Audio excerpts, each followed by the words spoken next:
Hey builders, before we begin today's episode, I want to make sure that you have heard about the fail-safe feedback workshop that we're hosting October 27 through 29, and it's all virtual. So we're going to get together every single day, October 27th, 28th, and 29th, for just 90 minutes. But during that time, I'm going to show you how to quickly pinpoint the root cause of a teacher's practice when you go into their classrooms. So you're not wondering, you see stuff and you're not sure what to say. You'll know exactly what to say, and you'll be able to figure it out between 5 and 7 minutes. Where I'm going to be teaching you something called micro slicing. And if you've ever heard us talk about micro slicing, it is a game changer. You're going to actually get to practice during the workshop so that you can get it right. You'll get opportunity to get some feedback as you are trying to give feedback. And then after we learn micro slicing, then I'm going to show you how to have the conversation with teachers and how to follow up. This will completely transform your feedback game. And normally this is something we only do inside of BU. In fact, this is a workshop that I am doing inside of BU, but I've got a couple of guest tickets. And if you want one of those tickets, you need to go to buildershipuniversity.com/feedback. But you need to hurry up because we only have a few tickets because, again, this is a BU workshop. It's an internal BU workshop. But if you are not a member of BU and you want to get a sense, a sampling of some of the stuff that we do inside of BU, this training is for you. Very practical, something you can implement right away. There's a workbook with all of the templates, including the conversation templates, everything you need to be at this workshop. Again, go to buildershipuniversity.com/feedback. Now, on with the show. You're listening to the School Leadership Reimagined podcast, episode 283. How do builders like us make a dramatic difference in the lives of our students in spite of all the obstacles we face? How do you keep your vision for your school from being held hostage by resistant teachers, uncooperative parents, ridiculous district policies, or a lack of time, money, or resources? If you're facing those challenges right now, here's where you'll find the answers, strategies, and actionable tips you need to overcome any obstacle you face. You don't have to wait to make a difference in the lives of the people you serve. You can turn your school into a success story right now with the people and resources you already have. Let's get started. Hey builders, welcome to another episode of the School Leadership Reimagined podcast. I'm your host, Robyn Jackson. And y'all, I need to tell you about a conversation that I just had with one of my mentors last week. So I was talking to him about a project that I'm working on and how frustrated I was, and I was feeling really stuck. And instead of saying, you're doing a good job, keep going, what I was looking for, he said, you're not stuck, you're just comfortable. What? What are you talking about? No. I'm stuck. I have been trying to get this done for weeks. I can't dredge up the energy to do it. I've tried everything. I'm having a hard time focusing. And he goes, yeah, because you're too comfortable. You've gotten comfortable where you are. You're not hungry anymore. If you were hungry, you'd figure out a way to do it. It's not like you don't have the time or that you can't make the time. You're just not hungry. And it's hard to be innovative and it's hard to do new things when you're comfortable. Now, I'll be honest with you. At first, I did not appreciate that. I felt like he wasn't feeling my pain. I wanted to fight him. And I was thinking, why is this guy my mentor again? But after thinking about it, he's right. I had gotten comfortable. And because I'm comfortable, I'm not pushing. I find that I am most innovative when I am not comfortable where I am. And I also find that the same thing is true for builders. You see, there are two places where we get too comfortable. And I want to spend today's podcast talking about those. And I want you, as you're listening, to be reflective. I know this is going to be hard because I just had to swallow this myself. But it's really important because a lot of us have gotten too comfortable. It's October, the school year started, and it's so easy to just kind of settle into the routine of school. We know this, we know how it works. And we've gotten too comfortable. And as a result, we're not making the progress that we really should be making. And so let's talk about it today. And I'm going to give you some straight talk. just the way I had to get some straight talk. And then together, we're going to do things differently. Deal? Okay, so let's start out. The first place we get too comfortable is almost before we get started. So there are a lot of people who hear me talk about 100% vision. And even if they agree with it in theory, they're not practicing it. They say that's yeah, we're 100%. I agree. All kids need to deserve it. But then they don't do the work to build 100% vision. They don't do the work to create that vision story around the 100% vision to invite other people to join them in working towards that vision. The 100% vision remains an idea, a concept, but it's never real for us. There are a lot of people who pay lip service to 100%. People will come up to me from time to time and they'll say, yeah, I have 100% vision too. And then they say something like, all kids every day, no matter what it takes. That is a cop out. That is not 100% vision. Let me tell you why it's a cop out. When you say all kids every day, no matter what it takes, or some version of that, you can make yourself feel better because you're talking about all kids. But in reality, all kids what? You haven't defined anything. So if you have a great interaction with a kid one day, you can say, yep, see, that's what I'm talking about. All kids. When you create some great experience and your kids have a good day, you can say, see, this is what I'm talking about. All kids. But on a day-to-day basis, all kids are not thriving. All kids are not succeeding. All kids are not making the kind of growth that you want them to make. But because you have never defined what that growth looks like, then you can get comfortable because you feel like I've done it. I have my 100% all kids. But because you haven't defined what that looks like, you're not accountable to a result for all kids. You've not made them a promise. And you don't have, because you haven't made them a promise, you don't have to keep a promise to all kids. So people tell me all the time, my vision is all kids will experience a rigorous learning environment. That's not 100% vision because that's not about the kids. That's about you. That's about what you're going to do. And frankly, even though people say that, they're not providing a rigorous learning environment for every single child, meeting every single child where they are. A lot of times when people say all kids will experience a rigorous learning environment, they put the responsibility on the kids and take the responsibility off themselves. Again, they allow themselves to be comfortable. They can say, we provided rigor. Now, whether or not they accessed it, that's up to them. And we did our part and they have to do their part. And again, it allows you to stay comfortable not serving all kids. So if you have not sat down and created 100% vision, one that is very specific, one that is powerful, meaningful, and urgent, one that outlines specifically the promise that you are making to all kids, then you have allowed yourself to be comfortable. You've told yourself, yes, I believe all kids, but you have not put your money where your mouth is and built a vision that defines exactly what all kids can expect from your school. And without the accountability of that 100% vision, you will not be successful. I think about this for myself, right? So I'm not just preaching to you. Even though we don't serve kids in Buildership University, we have a vision for Buildership University that 100% of the principals we serve will achieve their 100% vision.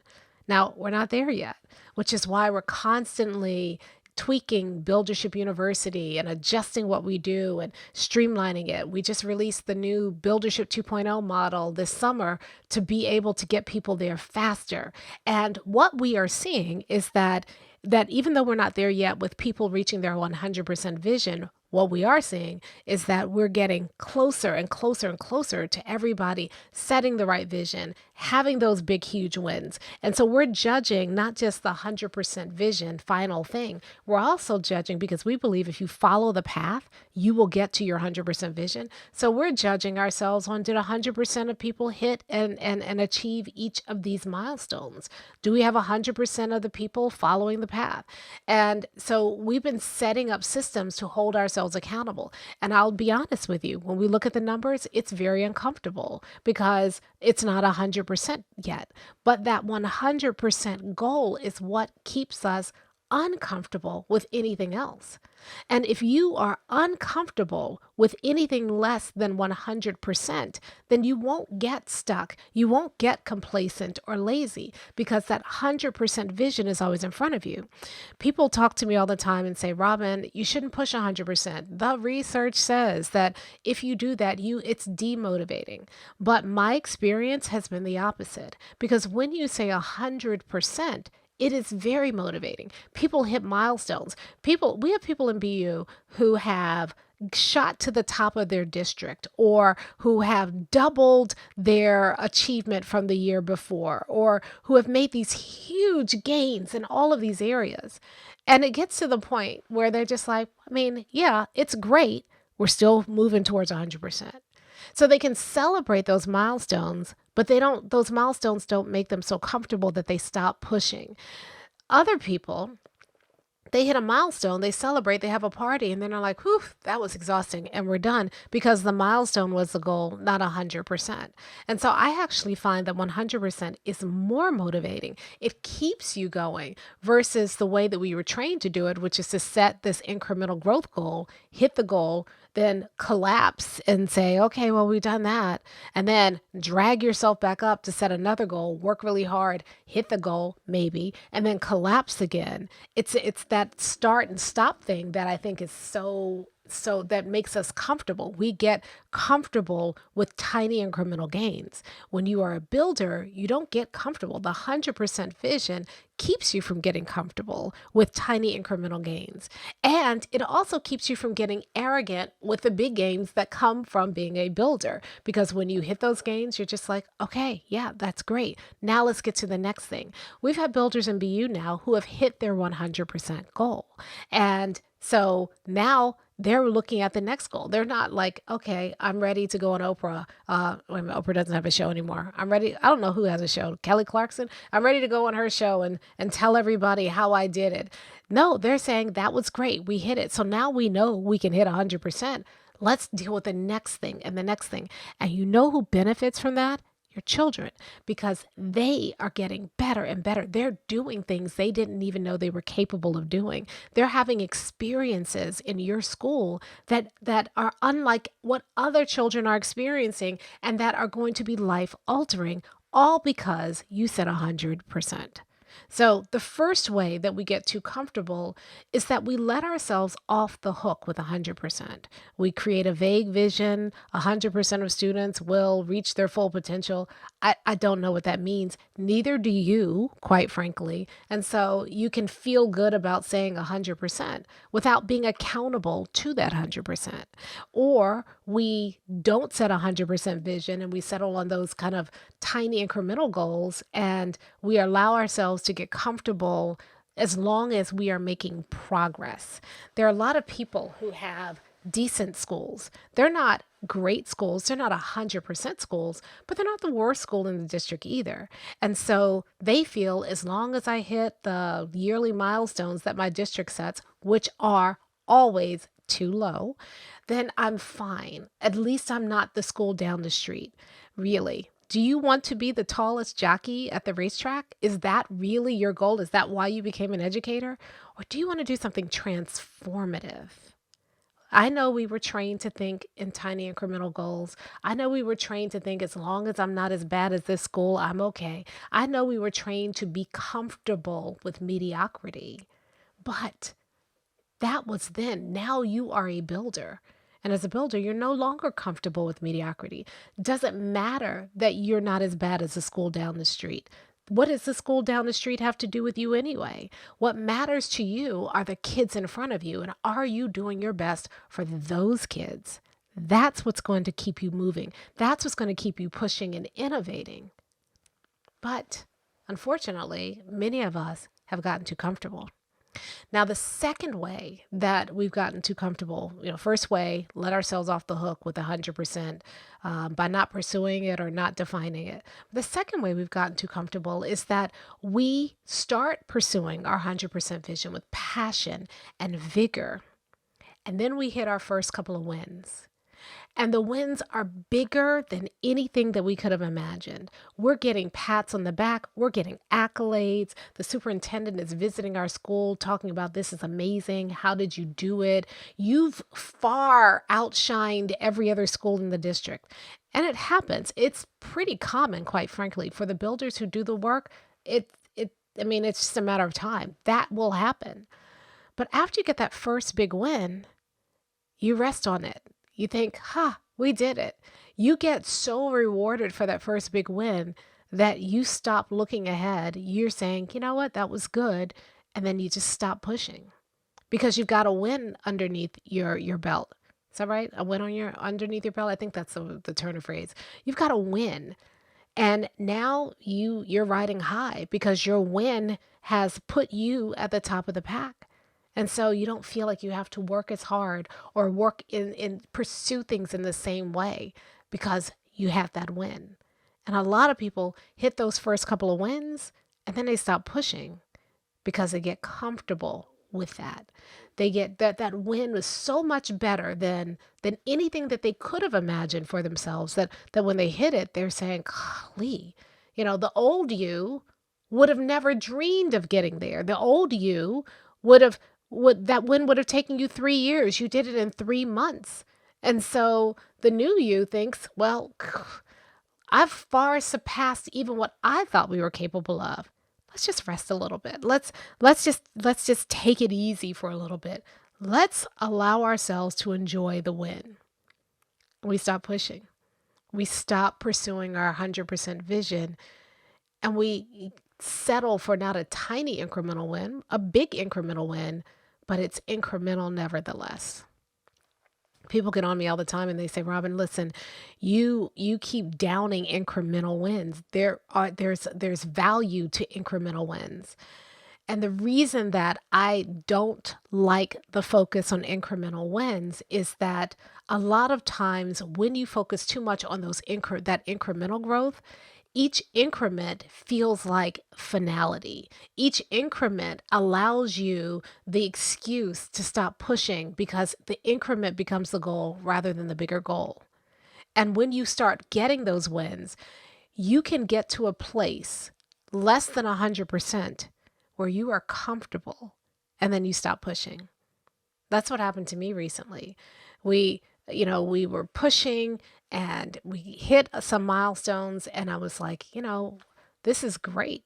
It's not where I want to be, but the relief that came after pushing and working so hard and failing and trying and getting it and hitting a milestone was so great that I just exhaled. And then I just said, you know what? This is so much better than where we were. I don't know. I just got comfortable. And the thing that happened to me is that once I got comfortable, I stopped pushing, which means that I became less productive. It means that I let some things go that I shouldn't have let go. It means that I procrastinated a lot. It means that I just settled into my quote unquote new normal and made it my new normal. It stopped being a milestone and ended up being my destination. I started building a home there and I get it, because a lot of times when you hit that milestone, the relief is so great that it's hard to dredge up that push again because you don't feel it right then. You don't feel the stress. The relief of that stress is seductive. It's a drug. And as a result, you stop pushing.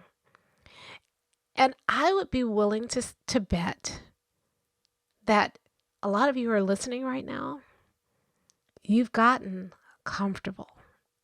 Maybe it was the beginning of the school year and you had all these dreams and plans for what you wanted to do in your school, and you got some things going and they're starting to work, and now you're just kind of okay. And even though they're not working perfectly yet, it was so hard getting it going that the fact that you've gotten it kind of going and you're not experiencing the stress you felt last month feels good enough that it almost feels done, or at least good enough for you not to have to push.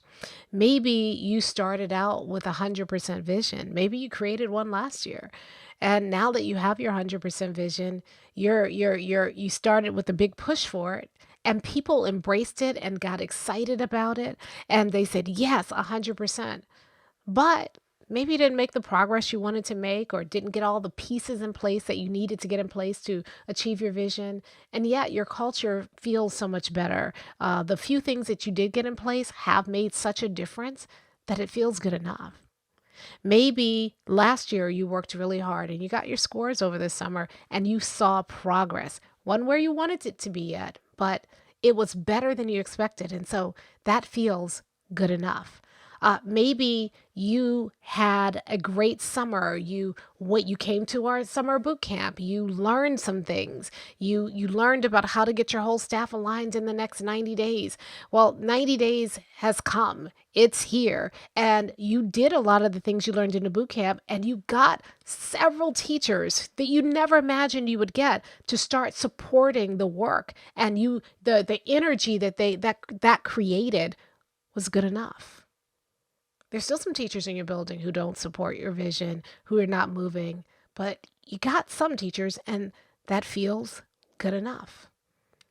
Good enough is a trap. It makes you satisfied with something less than you're capable of. It makes you settle in before you reach your goal. It's as if you were running a race, and then you stopped at a water station you're running a marathon. You stopped at a water station to get some water. And once you stopped and you tasted the water, it was cool and refreshing. And the people at the water station were really cool. And it's almost like you stopped there and you forgot you were running a race because it was good enough. I want to encourage you the way my mentor encouraged me today. Finish the race. Good enough is not good enough for you. You are capable of so much more. You don't have any idea the difference you could make in the lives of all the kids in your school. You have just scratched the surface. You're just getting started. And although in the past, your training has led you to believe that good enough is good enough, it isn't enough for you. And it isn't enough for the kids that good enough leaves behind. You deserve better. Your kids deserve better. You deserve 100%. Your kids deserve 100%. And so don't settle. Don't be seduced into settling for less than that. Once you become a builder, you will far surpass your colleagues who are still stuck in leadership. You will far surpass the goals the district has set for you. You will far surpass what you even think you are capable of.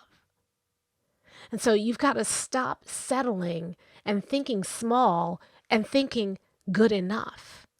You're a builder now. That's the way you used to think as a leader, but you are a builder now. And as a builder, 100% is not only possible, it's necessary. You, as a builder, that tiny incremental gains, you could get that with your eyes closed. But that if you put a little effort to it and you put some systems in place, you can get huge gains this school year. So what are you waiting for? Why aren't you putting those things in place that will get you those gains? Why are you reverting back to who you used to be and settling for good enough when you are a builder and you know that good enough is not enough for you? And so this week, I am letting go of being comfortable. I am putting myself in a position to be uncomfortable because I know I'm capable of so much more. And I'm inviting you to join me in that, to look at areas where you've gotten comfortable in your practice, areas where where you had goals that you've kind of let slip, areas where you know that if you just did a couple of things, you could have something really excellent, but it looks like a lot of work, so I'll just settle for good enough. Areas where you know that you should be pushing towards your vision, but you've let your vision kind of take a nap. Areas where you know things aren't right and need to be addressed, but I'll get to it later and you're procrastinating. I'm encouraging and challenging you to look around at all the places in your practice right now that you've said that's good enough, and to reject good enough for great, like a builder. I'll talk to you next time. Hey, if you're ready to get started being a builder right away, then I want to invite you to join us at Buildership University. It's our exclusive online community for builders just like you, where you'll be able to get the exact training that you need to turn your school into a success story right now with the people and resources you already have. Inside, you'll find our best online courses, live trainings with me, tons of resources, templates, and exemplars, and monthly live office hours with me, where you can ask me anything and get my help on whatever challenge you're facing right now. If you're tired of hitting obstacle after obstacle and you're sick of tiny little incremental gains each year, if you're ready to make a dramatic difference in your school right now, then you need to join Buildership University. Just go to buildershipuniversity.com and get started writing your school success story today.